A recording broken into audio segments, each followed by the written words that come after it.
Ya, sudah punya pabrik baterai, jadi kapan Indonesia bisa langsung produksi mobil listrik?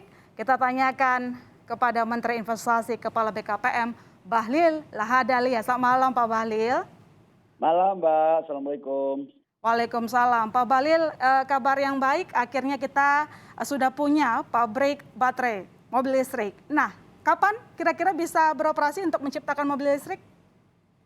Jadi Mbak, saya sedikit meng-highlight bahwa proses pembuatan mobil listrik ini ditandai dari penandatanganan MOU waktu itu saya masih kepala BKPM dengan Hyundai pada 2019 akhir di Ya. Korea. Mm-mm. Kemudian, halo Mbak, suaranya Halo? jelas? Jelas, suara Pak Bahlil jelas. Kemudian diproduksi mulai konstruksi dimulai tahun 2020 dan 2022 mobil listriknya udah produksi. Diperkirakan bulan Mei. Hmm. Itu mobil listriknya, ini Hyundai. Total investasinya itu sebesar 21 triliun. Kemudian kita lanjutkan dengan menerjemahkan kebijakan Bapak Presiden tentang transformasi ekonomi yang berujung pada hilirisasi. Kita bangun baterai mobilnya, Mbak. Ya. Nah, baterai mobil ini kita punya konsep, kita godok sejak tahun 2020, negosiasi dengan pemerintah Korea, dengan LG, yang kemudian berujung tanda tangannya di akhir 2020 bulan Desember untuk baterai mobilnya.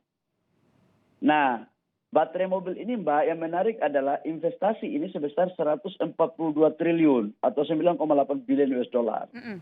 Ini adalah investasi yang terbesar bagi pemerintah Indonesia pasca reformasi. Yang kedua, ini adalah investasi pertama yang besar kemudian berkolaborasi dengan BUMN yang dari hulu ke hilir. Mulai dari tambangnya, kemudian smelter, kemudian smelting, prekursor cathode, sampai baterai sel. Nah, untuk smelter sama smeltingnya itu dibangun di Maluku Utara. Prekursor cathode sama baterai sel nanti 20 giga itu akan dibangun di Batang. Nah, ini betul-betul terintegrasi dengan mobil.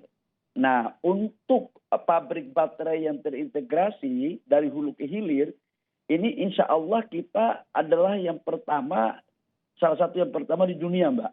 Jadi tambangnya, smelter, smelting, prekursor cathode, mobil, baterai sel, sampai recycle-nya.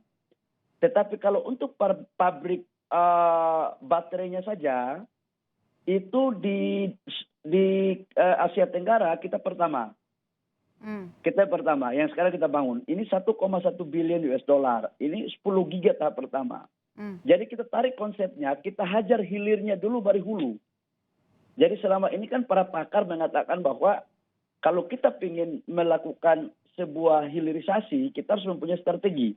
Maka strategi kami dari Kementerian Investasi adalah kita bikin baterai selnya dulu, baru kemudian kita hajar lagi yang dari tambangnya sampai proses yang lainnya. Gitu, Mbak.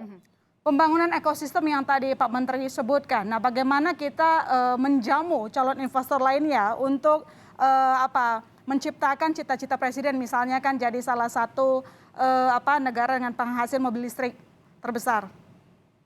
Jadi kita di Indonesia kan selalu menganut asas ekonomi bebas aktif. Itu yang terkandung dalam Pancasila, sila keempat, ada demokrasi politik, kemudian ada demokrasi ekonomi.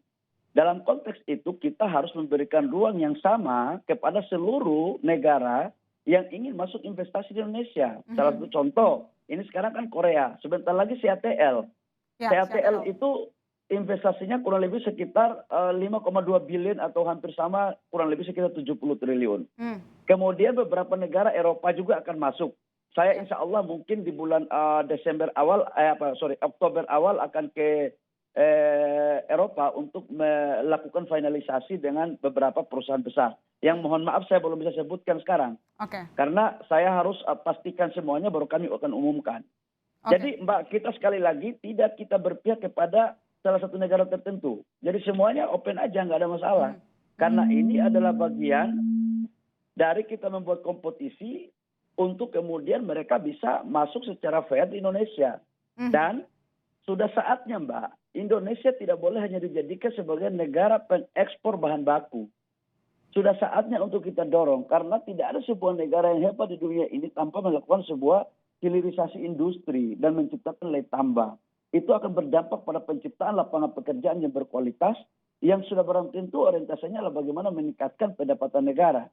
Mhm. Nah kami atas perintah Bapak Presiden di Kementerian Investasi betul-betul memfokus untuk bagaimana membangun hilirisasi yang komprehensif dan berjangka panjang dengan juga memperhatikan energi baru terbarukan. Oke, Gitu. pembangunan hilirisasi tadi, Pak Menteri, kira-kira bagaimana dengan serapan tenaga kerja, terutama untuk tenaga kerja lokal nanti? Kami dalam menandatangani MOU dengan pihak Korea, Mhm. saya mengatakan bahwa seluruh tenaga kerja yang spesifik itu yang ada di Indonesia harus memprioritaskan Indonesia. Nah, yang dari luar itu hanyalah tenaga-tenaga yang mempunyai skill tertentu dan jabatan-jabatan tertentu sesuai dengan undang-undang. Mhm. Yakinlah Mbak bahwa salah satu concern Bapak Presiden yang diperintahkan kepada kami adalah tenaga kerja harus sebesar-besarnya ada di Indonesia. Mhm. Kolaborasi yang dibangun tidak hanya kolaborasi antara BUMN dengan LG, Oke. tapi juga harus kolaborasi antara UMKM, pengusaha-pengusaha nasional yang ada di daerah. Mhm.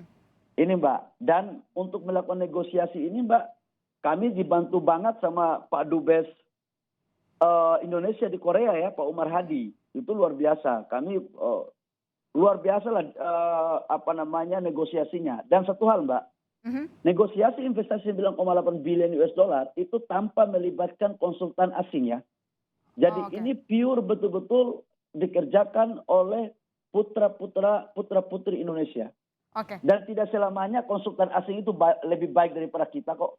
Jadi kita Mhm. jangan terlalu menganggap bahwa orang luar itu selalu lebih baik daripada kita. Enggak Oke. lah. Kita insya Allah lebih Pak baik. Menteri, realisasi untuk 9,8 miliar dolar itu kapan kira-kira dari Korea Selatan? Lalu kemudian tadi Anda menyinggung soal CATL, itu kapan juga realisasinya? Kalau yang 9,8 billion, ini kan sekarang tahap pertama 1,1. Iya. Udah mulai groundbreaking, udah mulai kerja.